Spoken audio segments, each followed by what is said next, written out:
Folks, I am so excited to announce the latest and greatest addition to our Meet the Millionaire series. We had our first conversation with Bo last week, and you guys loved it. So we were gracious enough, Bo was gracious enough to be flexible with his schedule. So we will be speaking every Wednesday. It's a different topic. It's about small business. Again, an area I know nothing about, and he is all over it. But it looks like, based on the feedback from One Rental at a Time, it is a subject that we should talk about. So, Bo, how has the last week been working with the One Rental at a Time fans? It's great. There's a lot of great opportunities, construction on self-storage, assisted living facilities.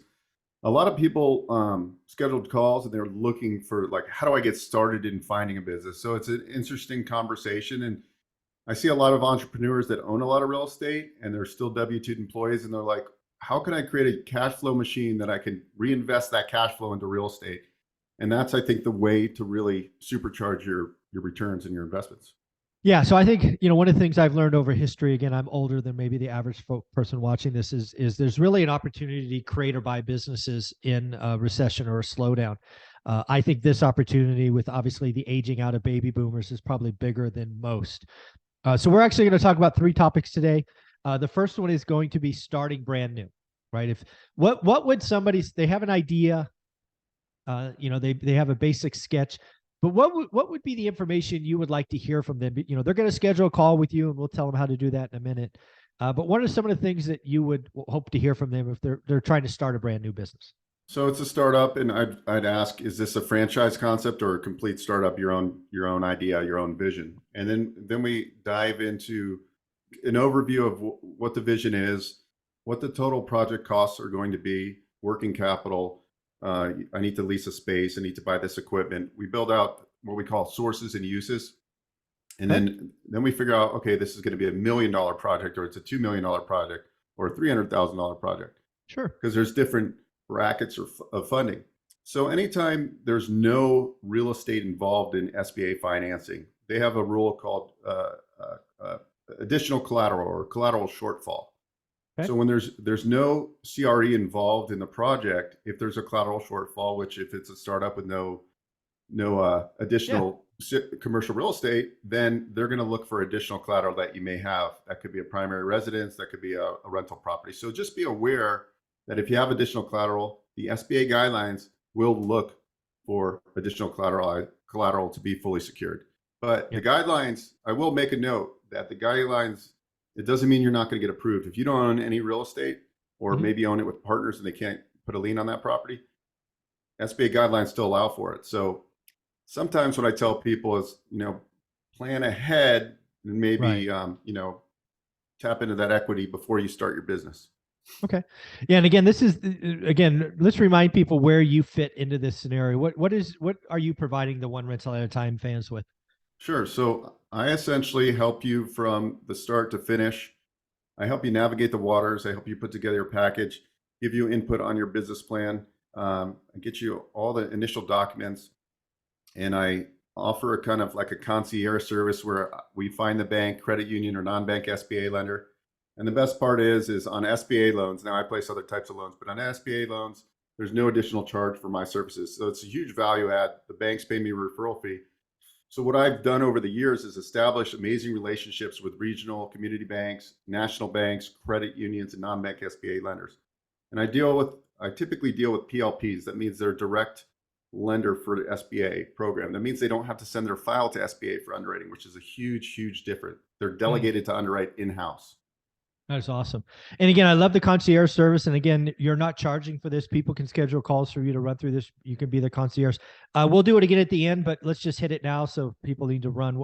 Where are we sending them?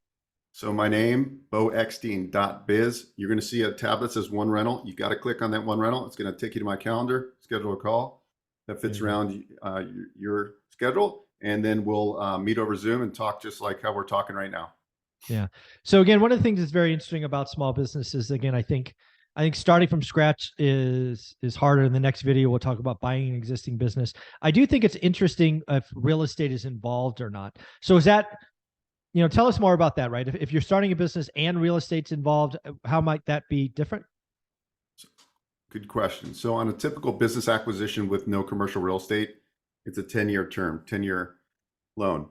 If Okay. there's real estate involved and the purchase price, the real estate itself is the purchase price is greater than 51% of the value of the commercial real estate, Okay. the loan could be amortized over 25 years. And this is for a Ah, 7A loan. So I always ask, okay, well, what are you paying for the business, the blue sky, which is basically like the intangibles. It's yep. just the intellectual property. And what's the value of the real estate? And it's broken up in the purchase agreement because that's how I have to structure deals. So Okay. if the real estate is less, then the amortization goes down a little bit.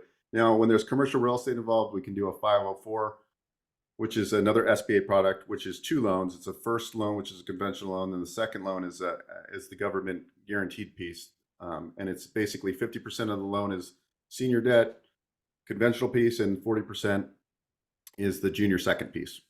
Wow, that's awesome. And again, earlier on, you talked about franchises. I think there's a lot of people, again, historically speaking, I've done research on this. A lot of times in recessions, franchises take off as the way to go. How do you play in the franchise space? Say, hey, I want to buy a XYZ. How can you help people navigate that process? Yeah, so interesting. A couple years back, I was interested in buying a franchise, and I got really into the whole franchise concept, and I actually got mentored by a franchise broker who trains franchise brokers in their trade association. Mm.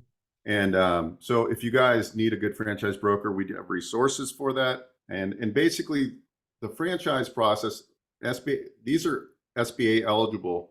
So we had a directory on the SBA website where we had to go do and see if it was an approved franchise. Didn't mean it was vetted by the SBA; it was just approved on their list. Hmm. And if it was, we could finance it. If it wasn't, we couldn't. Well, they got rid of the directory. So any Oh, franchise nice. is up for grabs, assuming it meets the general eligibility requirements for SBA. So Hmm. we can help you. We can help you identify a franchise through our partners. And the process there, now there's over 4,000 franchise concepts. So most people come in and they say, I want to buy a smoothie franchise, like a quick service restaurant. The reality of it is that the lowest cost, highest margin franchise seem to be the home-based business, the home services businesses. They might Mm. not be sexy, but they are extremely and can be extremely lucrative with lower startup costs. So you can look at some of that.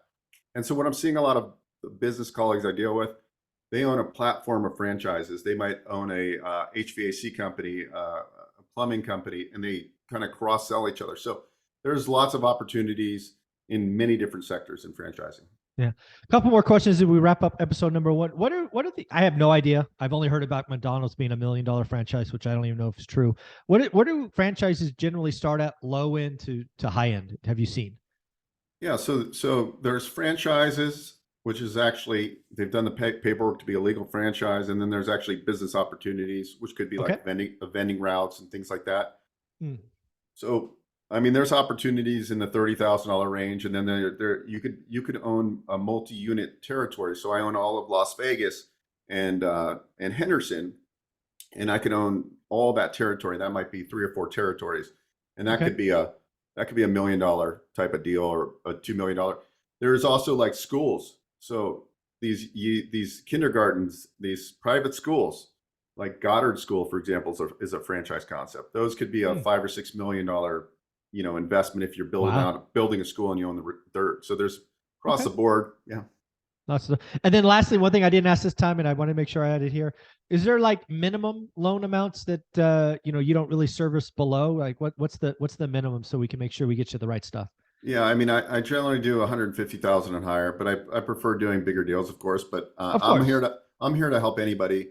I want anybody that's watching this or listening to this in the future to know, hey, I'll have a conversation with me. I'll provide value, and I hope that I can, help you acquire a business or give you at least some good guidance.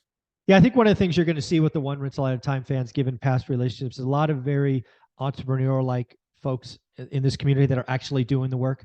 I've not brought on anybody with SBA or small business experience, so thank you for being here. So I expect them to have lots of questions. If they wanted to reach out and schedule a call with you, where are we sending them? Go to boeckstein.biz, BEAUECKSTEIN.biz. It takes you to my digital business card. Make sure you click on one rental at a time and then book an appointment, and we'll meet over Zoom. There you go. Thank you, buddy. I appreciate you.